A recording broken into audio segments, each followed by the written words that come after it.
आज बात करते हैं यूपी में सब इंस्पेक्टर की जो भर्ती आ रही है। 4,543 पद अनाउंस हो चुके हैं। इसी महीने के अंत से पहले वो फॉर्म आपको देखने को मिलेंगे। इसमें योग्यता आपको चाहिए ग्रेजुएशन। इसमें ग्रेजुएशन चाहे आपकी किसी भी स्ट्रीम से हो, कितना भी परसेंटेज आया हो, इससे कोई फर्क नहीं पड़ता।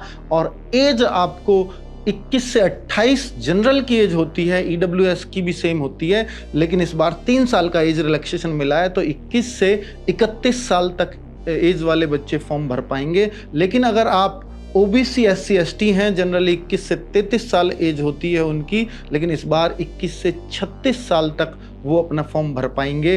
और आपको ये बता दूं कि इसमें 3 स्टेप्स होते हैं।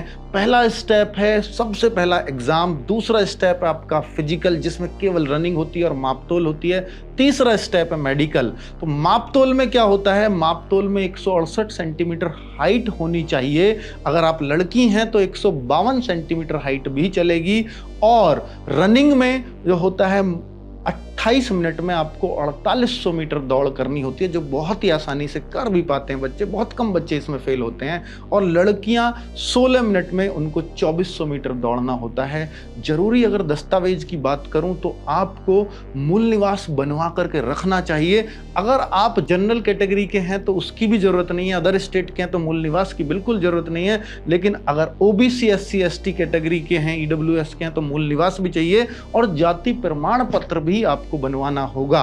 तो भाई सबसे पहला स्टेप है एग्जाम, और जो सबसे इंपॉर्टेंट भी और जिसकी जी तोड़ तैयारी बच्चे लग चुके हैं उसकी तैयारी में, तो मैं आपको उसमें बता दूं कि 4 पोर्शन होते हैं, मैथ, रीजनिंग, जीके और हिंदी। तो मैथ, रीजनिंग और हिंदी में 40-40 क्वेश्चंस, जीके के भी 40 क्वेश्चंस होते हैं, लेकिन जीके में जो मेन रोल है वो मूल विधि और संविधान, 40 में से 24 क्वेश्चन पूछे जाते हैं। और ये 160 क्वेश्चंस 2 घंटे में आपको करने होते हैं। कोई नेगेटिव मार्किंग नहीं है, लेकिन 160 क्वेश्चन 400 मार्क्स के होते हैं। और अगर आपके 300 से लेकर के 320 के आसपास या इसके बीच में मार्क्स बनते हैं तो आपका फाइनल सिलेक्शन होने के बहुत अच्छे चांसेस होते हैं। और अगर आप एग्ज़ाम, फिजिकल और मेडिकल इन तीनों स्टेज को क्लियर कर जाते हैं तो आप बन जाते हैं यूपी के अंदर सब इंस्पेक्टर।